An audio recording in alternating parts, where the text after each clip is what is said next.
Modern European ballet seems far removed from the traditional tribal dances of the Australian Aboriginal. It's very difficult to see any connection between these two forms of dancing. But one man, choreographer Jiri Kylian, has tried to seek out the universal qualities that underlie both modern ballet and a style of dancing that has miraculously survived throughout 40,000 years of isolation from the Western world. Jiri Kylian's long search for these universal qualities began in 1972. After training with the Royal Ballet in London, he was working at the Stuttgart Ballet in Germany when he chanced to see a television documentary that included some Aboriginal dancing. Kylian was surprised to find that these people, who were widely supposed to be primitive, were already using some of the dance elements he was then trying to achieve in his own work.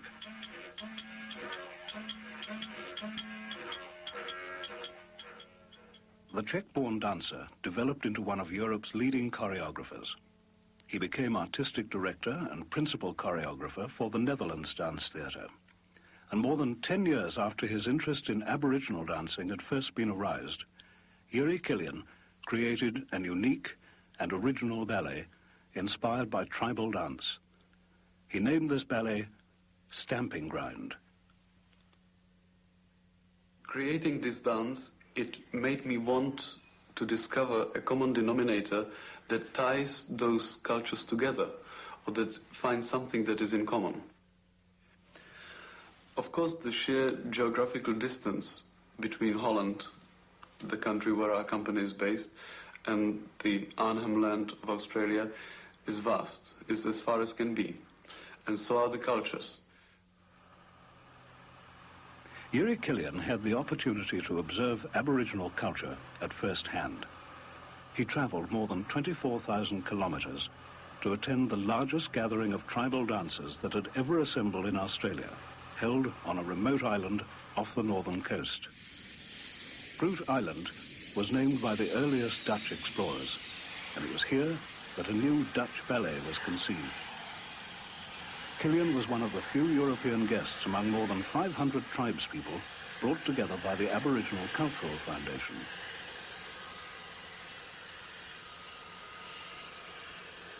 Dancers from 20 different localities travelled from areas within Australia which are as far apart as London is from Athens or Moscow is from Amsterdam.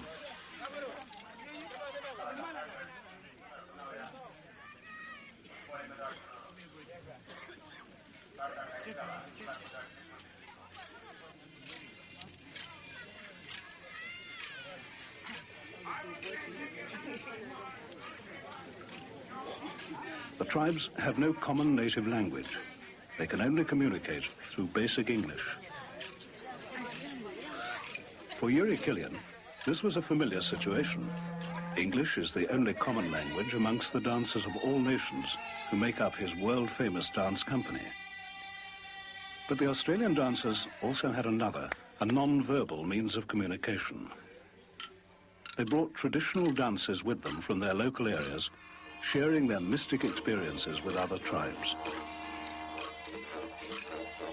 Their songs and dances were created by the ancestral heroes of their ancient dream time, the time of the beginning of the world, and passed down since then through the generations in sacred trust. Each tribe has its own dreaming, which is made up of their inherited legends and new songs and dances created, or dreamed, as they call it, within their own traditions.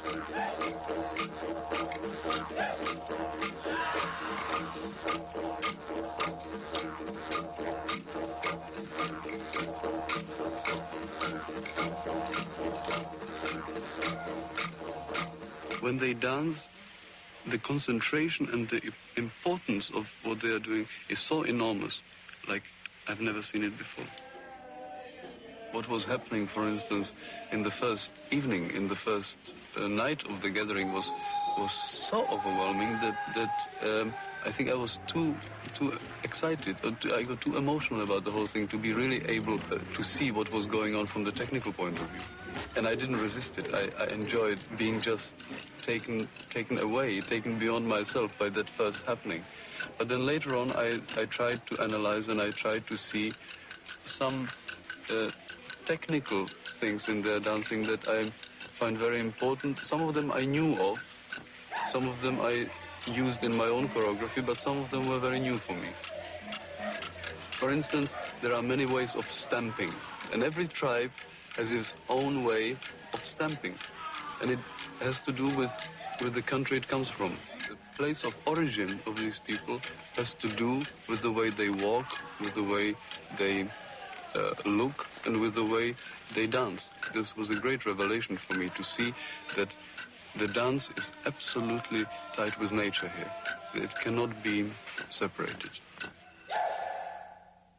Because the people, the dancers here, it's part of their life. They cannot divide their normal life and dancing. It is their normal life is part of dancing, and dancing is part of their normal life. I think there is not another culture which has this melting of private life and dance like they have it here.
I was very much aware, being in Australia, that the traditional possession of the land by the Aboriginals is of vital importance. This territory that is originally owned and traditionally owned by the Aboriginals is slowly being destroyed by not by evil thoughts of the white people, but just because of their different mentality. With the loss of this Aboriginal land, the traditional culture of the Aboriginals is getting destroyed. And I think this is one of the most important things that should be prevented. Jiri Kylian had a rare opportunity to observe the Aboriginal way of life while attending the gathering on Groote Eylandt.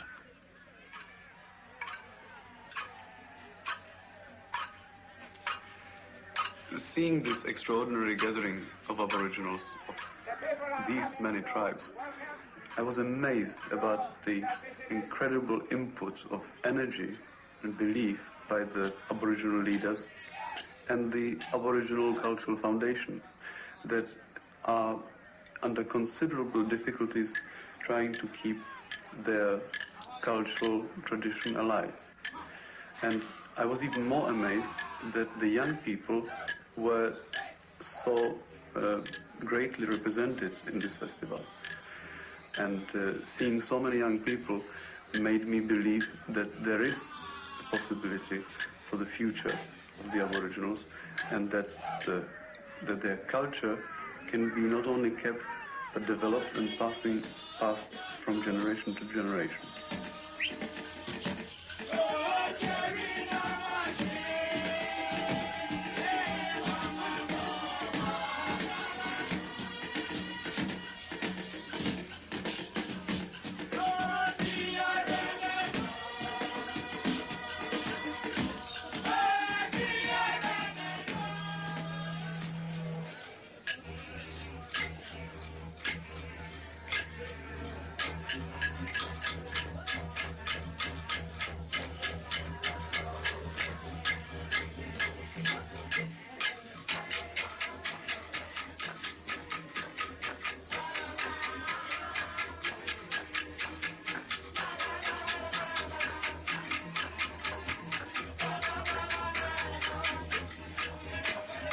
The most wonderful thing here is that you have always a group.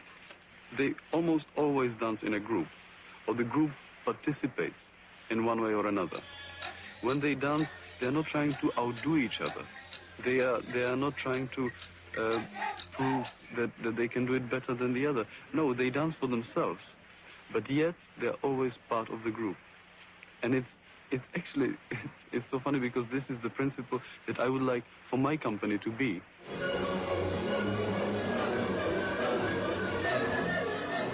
And it is to a great extent, but it's very difficult to have it that way because we don't think that way. Our way of thinking is to beat the other, to compete, and to show that I'm better. But here it's not that way. They use their personality to a great, great extent, but not to compete with the other, to be part of the whole thing. Many Aboriginal themes are expressed through a cycle of quite brief, separate dances. In some of these, Jiri Kylian's perceptive eye found a variety of new dance techniques, which added to the inspiration he was gaining from the tribespeople.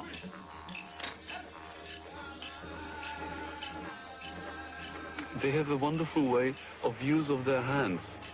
There is never any kind of strange mannerism that derives from the difficulty of the leg movement.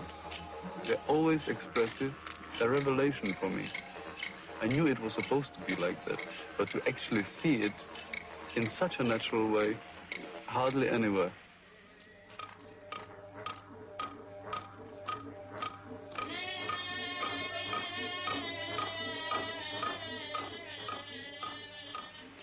There are dances that are derived from movements of animals, endless number of dances of this kind. Choreography, I can really call it choreography because it is. Wonderful hundreds of different ways of walking.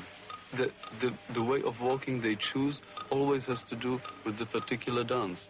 Maybe they're imitating a kangaroo, maybe they're imitating an emu, maybe they do a war dance. Every kind of walk for every kind of dance is different and significant for the dance they're doing.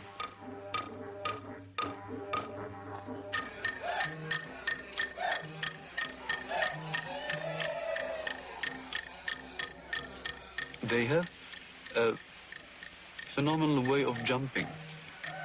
They are able to jump without a preparation. That means that for us, in order to get off the ground, one goes into the ground first to get the strength and then go up. They jump, they are already in the ground. And it's like a spring that releases. They are suddenly in the air and you don't know how it happened.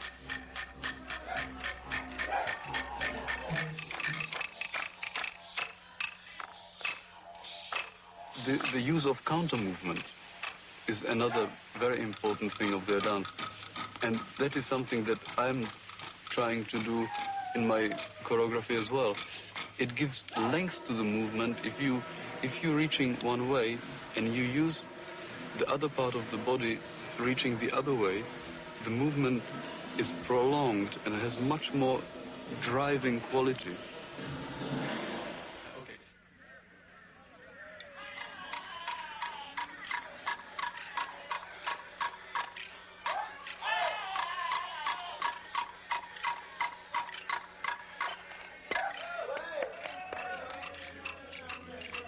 There is one principle that is so wonderful in this dancing, is that every dancer has a center to his dancing, and I mean a physical center, from which the whole energy of the dance comes, and that is the stomach area. And it's so wonderful to see how they use the weight of the center, to be able to use their limbs in such a way that it expresses their feelings, it expresses whatever they want to express in that particular dance. That was really an experience. It's something that I was looking for. In a way, every well-trained classical dancer should have it. But it's never so obvious like in those, in the dancing of the Aborigines. Jiri Kylian had understood that for the Aboriginal people, the art of dance is not art for art's sake. Dance plays an important part in ensuring the spiritual well-being and social cohesion of the tribal group. In this traditional ceremony, the educational function of the clan is symbolized through the rearing of an emu chick. The men represent the emu mother spirits, touching the newborn chick and encouraging him to walk. The bird mother's educational function is the same as that of a human mother, and as that of the clan. The song says that they will teach the little boy how and where to wash and what kind of food he should eat.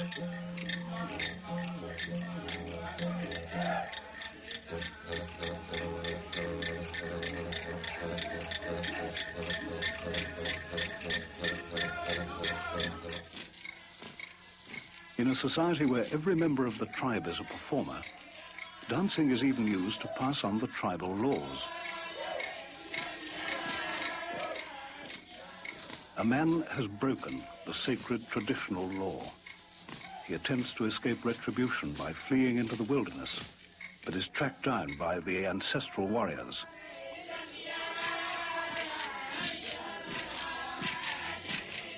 The sun is high and the lawbreaker is thirsty. He refreshes himself at a water scrape before fighting against the spirits of justice.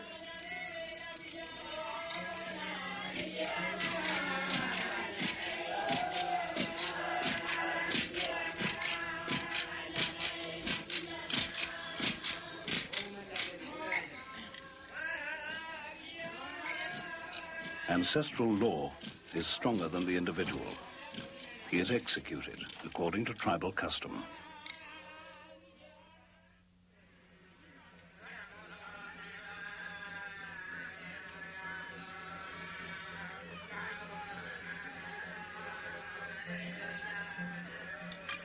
The designs painted on dancers' bodies are not mere decoration, but identify a person's area and tribe.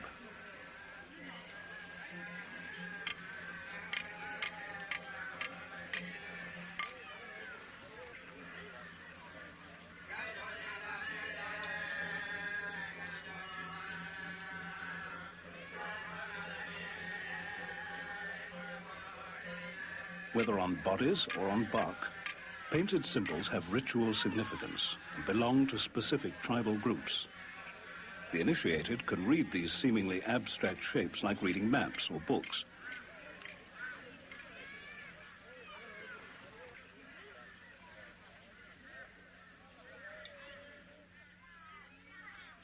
Most Aboriginal art is sacred, involved with ceremonies retelling ancient legends or marking the stages of a person's progress to more profound states of religious knowledge. The most holy rituals are performed in carefully guarded privacy. The secret sacred objects and dances may only be seen by the initiated of the particular tribe who've inherited the ceremonies from their ancestral heroes. Painted images or songs and dances that do not reveal the inner core of religious belief are regarded as public sacred and may be seen by the uninitiated.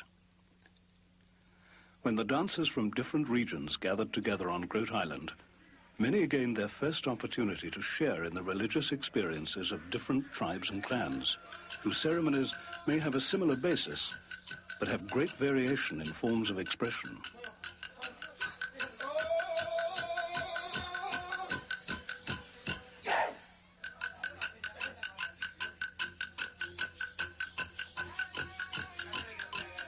It took a long time for Europeans, who started settling Australia from 1788, to recognize that Aboriginal dancing, rather than being quaint, pagan, even barbaric, actually had strong and meaningful religious significance.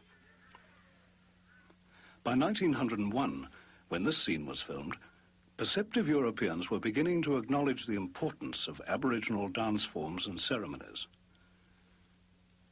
Today, Aboriginal culture is becoming known and respected throughout the world. Tribal dancers have been invited to appear at festivals in Rome and Paris.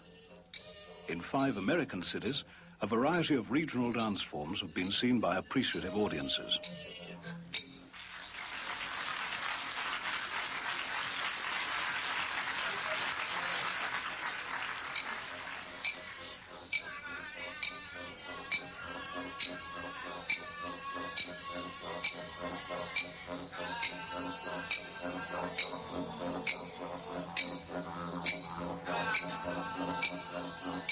Some of the touring Aboriginal dance groups had met each other for the first time on Grote Island, where they'd attended the first large-scale gathering of tribal dancers.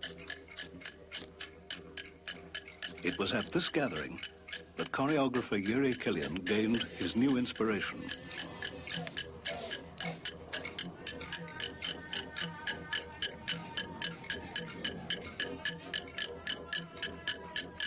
It was a wonderful thing when in the last night they were going to dance from 2 o'clock in the afternoon through the whole night until sunrise next morning.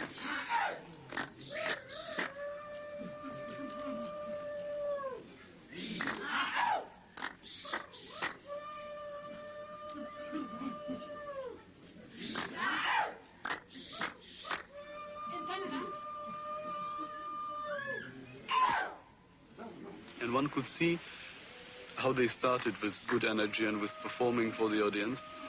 But around 1 o'clock, 2 o'clock, the audience started going away or going to sleep or whatever. And the dancers were trying to maintain their energy although there was no audience around. In that moment, you realized how important it is to have a group, because the group was maintaining the energy. It was no longer the individuals, but they used all their personality and all their strength and stamina to be able to dance through the night. But then, suddenly I felt that something started rising again, that from somewhere there was an enormous strength coming into the veins of all the people that were still on the dancing ground. And I didn't at first realize what it was. And then when I looked over to the horizon, I saw it got a little paler. The tired dancers had seen the morning star, their sacred messenger, bringing an assurance that the spirits would once more send their gift of daylight to the world. And the people, the faces have relaxed, and they started opening their arms. And the dancing started being free and stronger until the sun went up.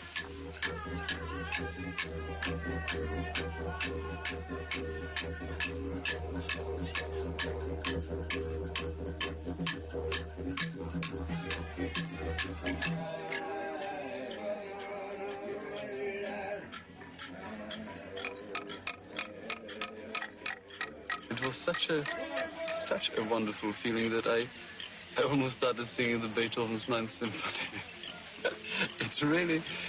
It really lifted everything off the ground. And then I had the feeling they could go on dancing forever. When they overcame this difficult moment, forever. It was a beautiful experience. It was such an overwhelming experience that it'll take me a long time, probably the rest of my life, to really be able to realize what I've actually seen. You see, if you go from country to country and see dance, and I've seen a lot of choreography, professional choreography, one gets bored after a while, and we need new food.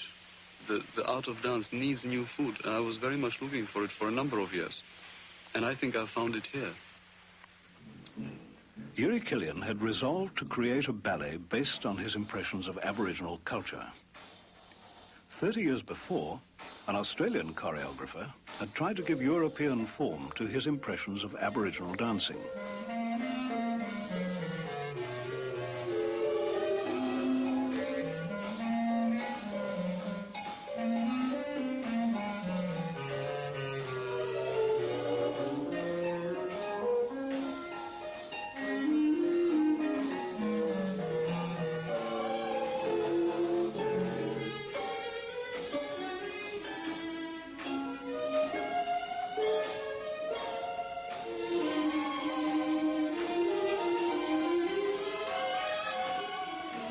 The ballet was called Corroboree, after the Aboriginal name for a gathering involving dancing.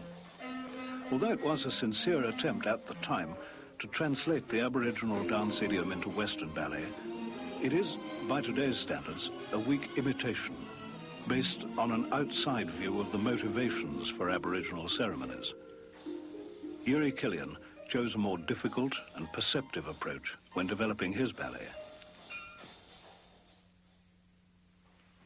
In creating this dance, Stamping Ground, I wanted to make sure that I was working from the point of view of inspiration and not from the point of view of imitation, which in any case would be regarded as theft by the Aboriginals, because their culture, their dances, their songs and their stories is in their possession, because this is the only thing that they possess and that they are proud of.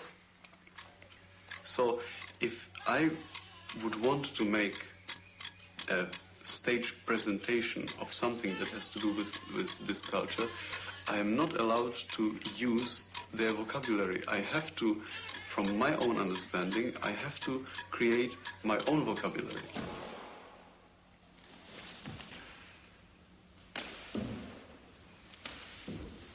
Okay, hold it. Yeah, good, Jim. When you do this one, can you try to make more noise? Yeah. Try to get the palms together so that it goes like that. Yeah. And after you've done that, try to go down like a lightning, like the soil opens from underneath you. There you go. And yes. Yeah, good. A choreographer is usually a secondary creator. A choreographer is a creator who always reacts on something, namely on music. But if you make a dance in silence, you become a primary creator. The original impetus of the creation has to come from the choreographer directly.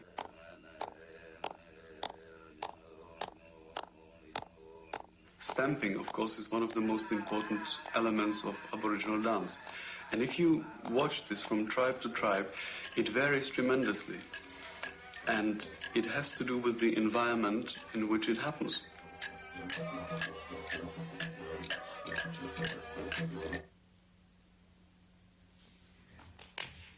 Because we dance on the stage, which is wooden. And for me, the sound of the stamping had a particular significance. Because the piece, the performance starts in total silence, the dancers are able to create their own music through stamping, through clapping their hands, through breathing, and through everything that the dance on the stage brings with it. The dancers start dancing in silence, and then later on a real percussion music joins in. I hope. Can you do it without the music, just like that? Drum, drum, drum. 1, 2, 3, 4, go. Ting, tang, bang. Good, good. Nice. With the music once more, if you can. I found the music by Carlos Chavez, who is a Mexican composer, that I felt had something very essential in it, something very earthy, and something that evoked the atmosphere of the Aboriginal culture.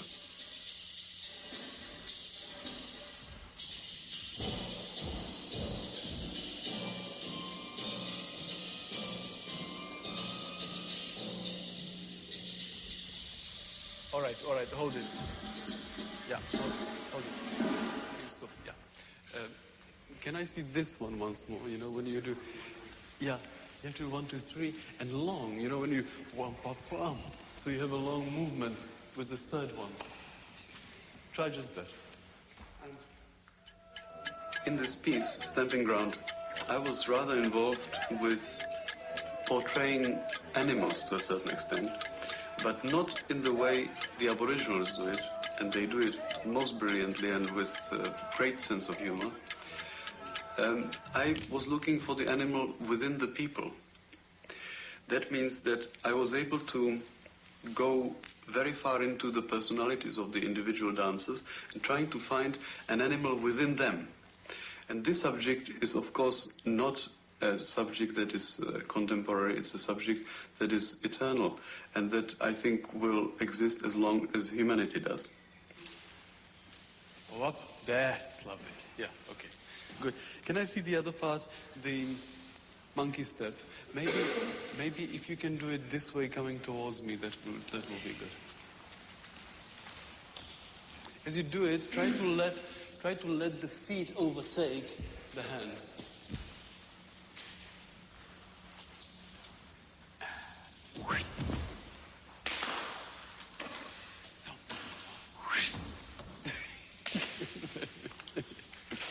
Good, nice. Every dancer takes his personality and gives it as a gift to our common achievement. They are very strong individual personalities that have decided to come to a certain place and to give their gift and their personality to this, to our stamping ground. Our stamping ground is the Netherlands Dance Theatre.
Jiri Kylian's ballet Stamping Ground has been performed in many countries, and its originality opens new directions for the art of the dance.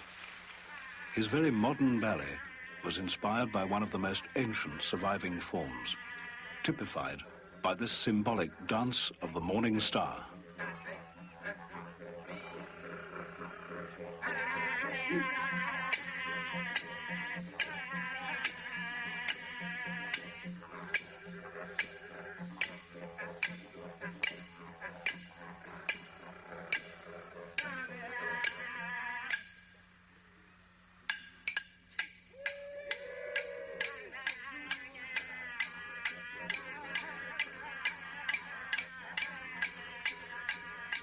There are many Aboriginal tribes who do this very wonderful dance of the morning star.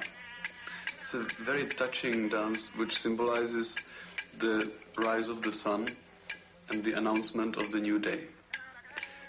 I would very much like to see this as a symbol for the better future of the Aboriginal people. I understand that people seeing my dance and knowing the Aboriginal culture could feel that the difference between those two is just too vast, too big. Maybe so, but the roots are the same. The roots come from the same place. They come from the inside of human being.